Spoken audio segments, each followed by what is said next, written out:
Hello guys, this is Revolution. On this video we are going to be discussing a verse battle between two of my favourite characters in all fiction, Thor, Odin's son, and Prince Vegeta. Quite frankly, two bona fide badasses, but who would take the victory if these two were ever to come face to face and have a disagreement? We are going to be pitting two of the most powerful variations of these characters against each other, Rune King Thor versus Super Saiyan Blue Evolution Vegeta. This is definitely lining up to be a titanic battle. However, before we start, as per usual, a question that I would like you to answer down in the comment section. If there was to be a 2-on-2 battle between anime and comics, between Goku and Vegeta against Thor and Superman, who would win? Drop your thoughts down in the comment section and let me know why you have come to that conclusion. I look forward to reading it. If you are not subscribed to this channel and you either love Dragon Ball or into fiction verse battles, please do subscribe and click that bell button next to the subscribe button to be notified whenever I release new content. Keep lending me your energy, keep smashing that like button. I do truly appreciate all your continued support. And by all means, if you're on Twitter and Instagram,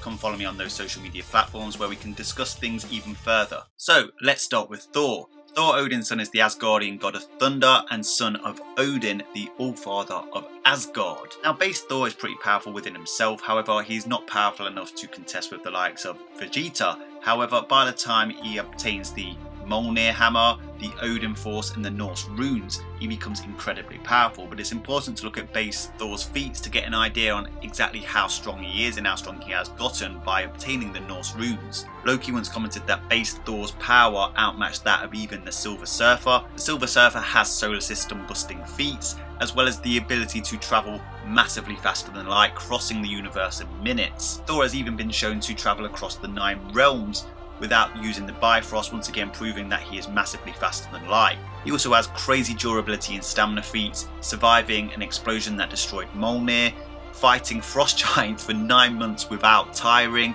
Asgardians have also been shown to be able to survive without their heart for 5 minutes. Even with Thor's innate abilities, it's safe to say that the Odin son is a beast. However, Thor throughout the years has used a lot of equipment, Mjolnir being the most famous one. I won't go through every ability of Mjolnir, but just some that would be relevant to this battle. Mjolnir control allows Thor to control Mjolnir's trajectory, which increases his attacking and defensive range. It can also sense energy, which would be useful in a battle against a Saiyan. It can detect psychic energy, supernatural energy. Mjolnir can even create a vacuum to suffocate or deplete air-based enemies of their power source. Not only this, he's wore the Belt of Strength, the Megingjord,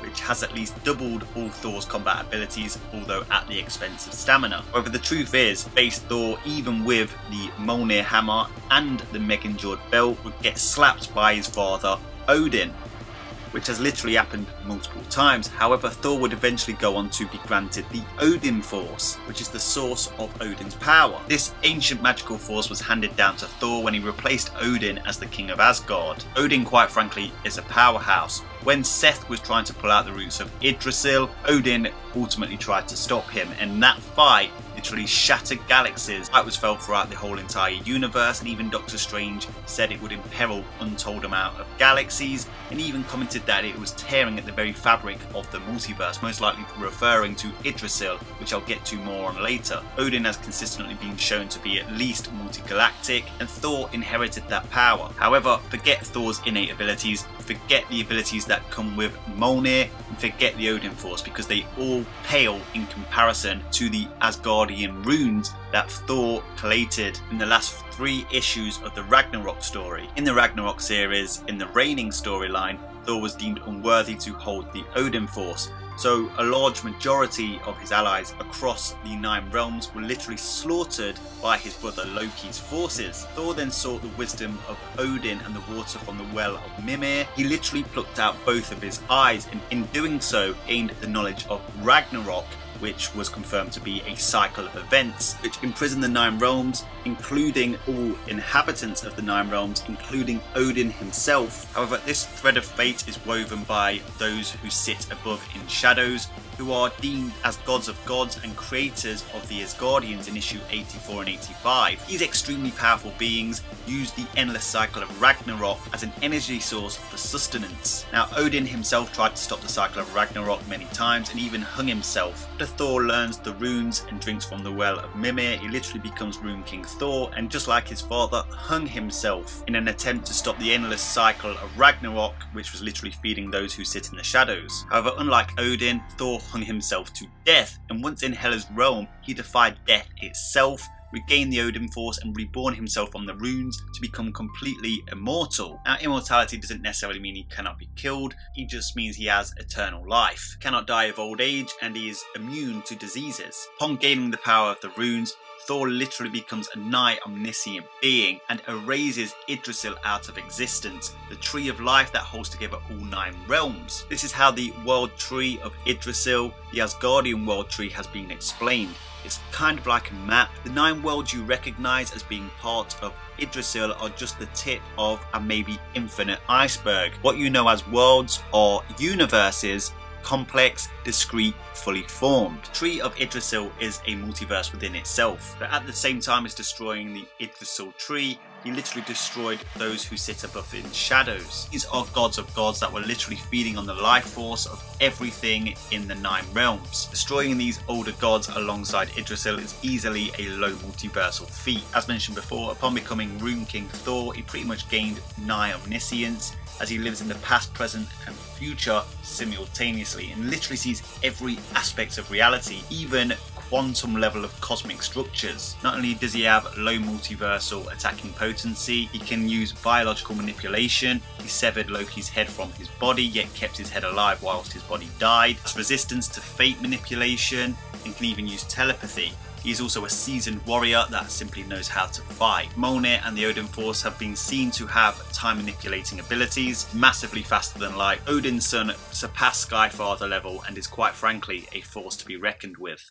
However, Vegeta is no chump himself, and with his new Super Saiyan Blue evolution transformation, he is at God of Destruction tier levels of power. Now, there's 2 ways to scale Dragon Ball characters, because from one standpoint, you've got what we've been told in the story, that multiplication of ki multiplies all combat abilities. This has been the story ever since early Dragon Ball. However, Dragon Ball has been pretty low on feats throughout its entire franchise, so believing that a Super Saiyan Blue could be thousands of times universal does seem a little hard to believe. But that is the story we've been told, we just don't have feats to back it up. However, I do empathise with people who do not want to scale fictional characters by that manner. However, you must understand that it has been a part of the Dragon Ball story ever since early Dragon Ball. Blame Akira Toriyama, not the fans. And then of course you can look at feats and statements in the series itself, so we'll be looking at both of them as I have done in the past. Obviously, Vegeta fights alongside Goku, the main character of Dragon Ball, quite a lot, so it's easy to scale him off Goku. In the Battle of God saga, upon becoming a Super Saiyan God through the ritual,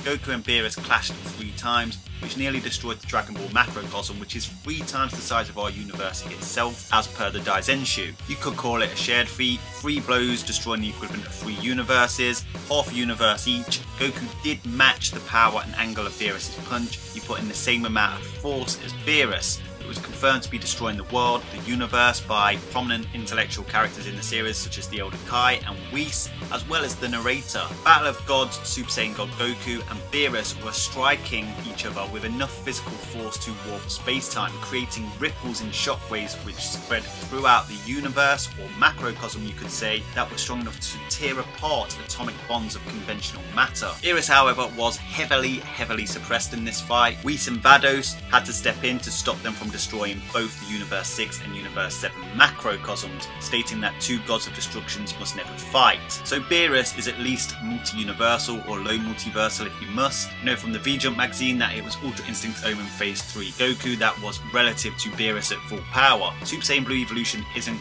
quite at that level, but it's not worlds away. So Vegeta, even by statements and feats, fits somewhere in between the multiversal feat in Battle of Gods and the multi-universal statement of Beerus' full power in episode 28. However, with Super Saiyan Blue Evolution against God of Destruction Toppo, he did show that he can overcome Hakai energy, which destroys all conventional matter, even on an astral level, proving that Vegeta has soul-resistant capabilities, as well as the fact that you can scale him higher than the Goku that fought against the legendary assassin Hit, where Goku overpowered Hit's pocket time dimensions. He also forced Jiren to fight at a higher power than what Jiren used against the legendary assassin Hit when Hit entrapped him in a cage of time, which prompted Vados and the Supreme Kai Shin to say that time has no effect on Jiren. So with key Dragon Ball characters do have some resistance to time hacks, and let's just put this out there because it's not spoken about a lot. Ki is a metaphysical energy, and it doesn't necessarily have any dimensional boundaries in terms of its power. If it's strong enough, it can literally destroy it. Vegeta is also capable of using powerful power amping techniques such as the Final Flash and the Final Explosion. The Final Explosion was in the Buu saga, was able to almost demolish Majin Buu, who was multiple times stronger than Vegeta was at that time. Dragon Ball characters have had nigh light speed feats since early Dragon Ball when Roshi destroyed the moon in a few seconds. Piccolo did the same thing in the Saiyan saga. Base Goku on Namek crossing the planet in a split second. There are countless examples. Goku used his Kamehameha in Super Saiyan Blue to escape a black hole. Light cannot escape a black hole, so it must be faster than light speed to escape it in the first place. Far faster, in fact. Blue Evolution Vegeta was far superior to that version of Goku. And then of course there's the Omni Kings, who couldn't keep up with Dispo's fighting speed against Frieza in the Tournament of Power, and Future Zeno literally wiped out a being that had transcended time and space and spread across the multiverse and into alternate timelines in the matter of a few seconds. So it just goes to show how fast these warriors from Dragon Ball are. They are massively faster than light. And then for the second way to scale Dragon Ball characters, what we've literally been told since early Dragon Ball: increase your ki, you increase all your combat abilities including power, speed and strength. By this logic, using transformation multipliers on top of that universe busting feat from Battle of Gods, even if you put Goku at half a universe for that feat, Goku absorbed that power into his base. In episode 18, Goku stated that Vegeta, after training on Whis' planet for a few months, may have surpassed even his Saiyan Beyond God power. Vegeta can then stack Super Saiyan, Super Saiyan 2, Super Saiyan God, then Super Saiyan God turning Super Saiyan on top. Whilst we don't know the post-Battle of God Super Saiyan God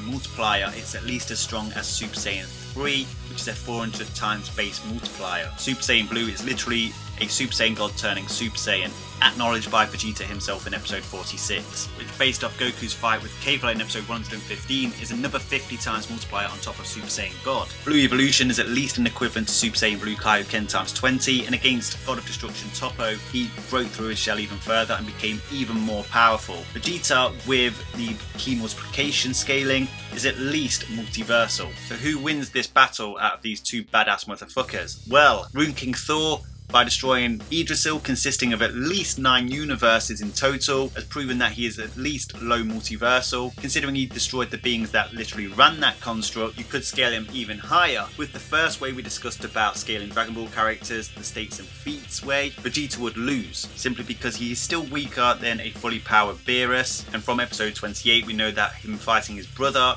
would destroy 2 macrocosms, which would be 6 universes in size, so smaller than Yggdrasil. Add on top of that, Thor has a lot more hacks abilities as well, given that he retained all the abilities that come with the Odin Force as well as Mjolnir. However, the second way of scaling Dragon Ball characters sees Vegeta grow vastly in strength, being multiversal for the low multiversal feat we saw from Rune King Thor. So in a straight up fight, there's no doubt Vegeta would win this. However, Thor has hacks abilities. He can also breathe in space. Thor's time hacks probably aren't strong enough to overcome Vegeta's time resistance. However, matter manipulation would give Vegeta a problem, as we've never seen Dragon Ball characters show resistance to matter manipulation. And if Thor uses Mjolnir and uses the vacuum manipulation, he can literally suck all the oxygen out of the atmosphere, rendering a Saiyan unable to fight. Of course, you could argue, well, he would need to know this knowledge to be able to pull it off. Well, he was nigh omniscient upon becoming Rune King Thor, so he would have that information already. Vegeta does have a chance. He'd have to go for a blitz straight away, giving Rune King Thor a moment to strategize and use his hacks abilities.